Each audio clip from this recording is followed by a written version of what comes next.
KMTV Action 3 News live at 10 starts now.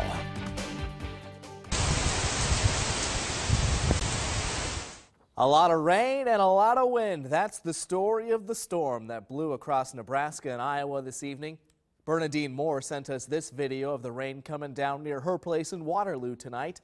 It was a soaker, but that's about it from tonight's storm. Thanks for joining us. I'm Kevin Bowden. And I'm Andrea Flores. This storm did produce, though, some incredible images that many of you are sharing with us tonight. Take a look at this picture. It shows a wall cloud above a cornfield in eastern Pottawatomie County. There were reports of rotation, but no confirmed tornadoes. And you can see some of the massive structure of this storm in this picture from Keith Weipert taken near I-29 and I-80 near Manawa. This system did drop some good-sized hail in our area. They got quarter-sized hailstones in parts of Bellevue. Staff Sergeant Wilson at Offutt Air Force Base snapped this picture and shared it with us. And Sarah Rosemeyer in Papillion got hailstones at her place as well, a little smaller than what fell at Offutt. But of course, we always appreciate when you share your pictures with us. If you see news or weather happening wherever you are, you can send your pictures and videos to icontribute@kmtv.com or by using the hashtag 8KMTV on social media. Well, a little rain didn't stop models from working the runway in downtown Omaha at Omaha Fashion Week. But for safety reasons, organizers delayed the start of the finale by an hour. You cannot stop this finale from happening. We are really excited for all of these designers who have worked really hard to get to this point. And they're nearing the grand finale of it all. It ends at 11 o'clock tonight. Now, your weather alert forecast. And we're very happy that they were able to get on with the festivities there in Fashion Week. But boy, I tell you what, it was a little dicey there for a while. Potentially that could have been a lot worse tonight.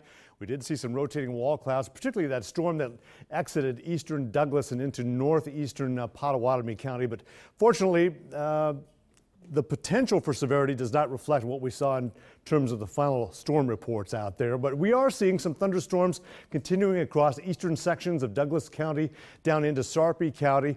They're pretty much hit and miss and elevated. We're not looking for severe weather for the rest of the night tonight. And it looks like Sunday's looking to be a pretty decent day. We'll have more on that upcoming in just a few minutes. Omaha police have arrested 2 people who they say were planning to sell synthetic marijuana. OPD's gang units and SWAT teams served a warrant last night at this home near 13th and Z Streets. They arrested Junian Johnson and Sarah Peterson for possessing K2 with intent to deliver. Police say the 2 had 1.5 pounds of the drug in their home, along with a pipe bomb, handguns, and a bulletproof vest. Omaha police called in their department's bomb squad to detonate that explosive device. Police officers in Fremont will soon have more eyes on their every move. The department is adding 16 body cameras for every officer on duty. KMTV Action 3 News reporter Rebecca Ray explains how the addition is expected to improve community relations. That layer of accountability, I think, is critically important. Former OPD Chief Tom Warren knows just how critical a recording between a subject and officer is when proving a case. Enhances accountability, which should improve the community and the public's trust in law enforcement. This week, Fremont Police Chief Jeff Elliott said his department increased their body cams from 12 to 28. To be able to present what is going on the street. In January, Elliott expressed his thoughts about police-worn body cams. Body cams are not going to solve all your problems because a body cam, you're familiar with cameras, is only going to show what's immediately in front of you. But it will help show some of what's going on out there. He said the riots in Ferguson prompted the donations for the additional cameras. The video can only be used as evidence if it's saved properly. All recordings last for 30 days. Anything questionable is saved to a disk and put in a case file with the county attorney. The technology, as you've seen it evolve, I think not only is it in the officer's interest, but it's in the public's interest as well. Warren remembers when police cruisers first installed dash cams and thinks one day wearing a body cam will be just as routine. Currently, the battery life on Fremont's cameras lasts for 2.5 hours, forcing police to turn off the cameras between public contact. And that was Rebecca Ray reporting. Right now, the department is testing batteries with a 12-hour lifespan. The Omaha Police Department has also ordered 30 body cameras for patrol officers. An Omaha police sergeant is in trouble tonight. He's been cited for driving drunk and leaving the scene of an accident earlier this month. The Douglas County Sheriff's Office cited Sergeant Mark Noonan last week. According to a police report, Noonan caused about $1,200 worth of damage when he drove through 2 front yards and hit a tree in a northwest Omaha neighborhood August 15th. Noonan has been with the Omaha Police Department since 1995. Expansion to a Nebraska Planned Parenthood is currently being put on hold. A spokeswoman for the group says they've dropped their plan to expand to Kearney. She says the goal is now to wait and see how Planned Parenthood will change under the leadership of a new CEO. The organization had announced it would open a Kearney location back in 2011. Planned Parenthood currently has locations in Omaha and Lincoln. An Omaha woman remains in serious condition tonight after a horrific crash in Alexandria, South Dakota earlier this week. Emily Rubish was the only survivor of the collision. Her husband Ryan Rubish, seen here, along with Ty and Terry Schinzel, died Thursday when the driver of a pickup truck drove the wrong way on Highway I-90 and slammed into their car head-on. The Schinzels leave behind a legacy of ministry in Omaha. The couple founded the Hope Center for Kids. Ty Schinzel was also a pastor at Waypoint Church. Funeral services for the Schinzels are planned for tomorrow. And around the world now, 7 people died when a military jet crashed into a busy road. The single-seat jet crashed during the Shoreham Air Show near Brighton, England, Saturday afternoon. It hit several vehicles along the road before coming to a stop. Police say 7 people on the road died, 1 patient taken to the hospital with life-threatening injuries. 14 people were also treated for minor injuries. Authorities say no one on the airfield was injured.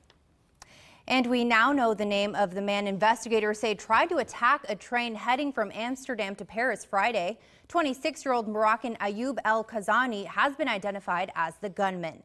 French authorities say he was on a security watch list after Spanish intelligence officials named him a radical Islamist. U.S. Air Force Airman First Class Spencer Stone, Army National Guard Specialist Alexander Skarlatos, and Anthony Sadler tackled and disarmed the gunman. The 3 Americans are childhood friends from Sacramento, California, and were in Europe for a vacation.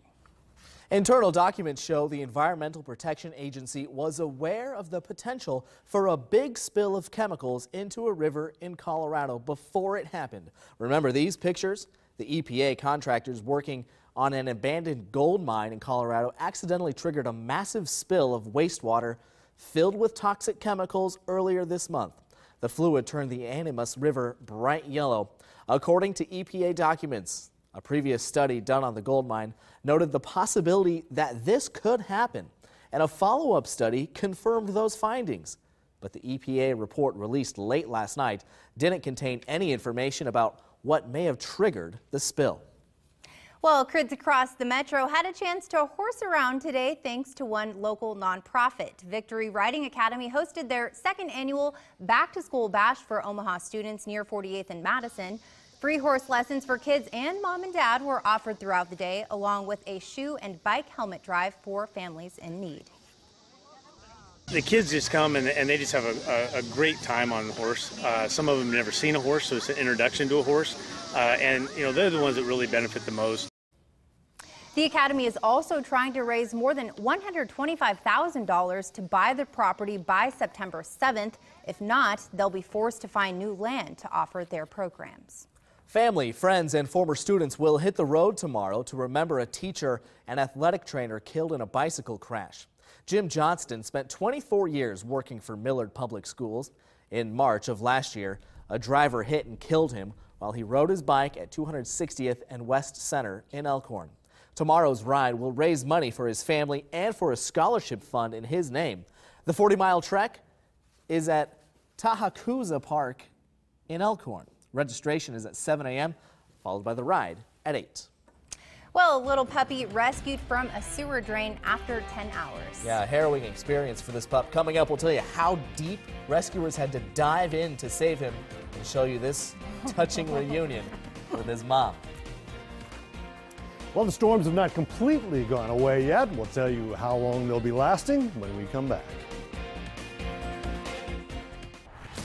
Sunday on KMTV-3.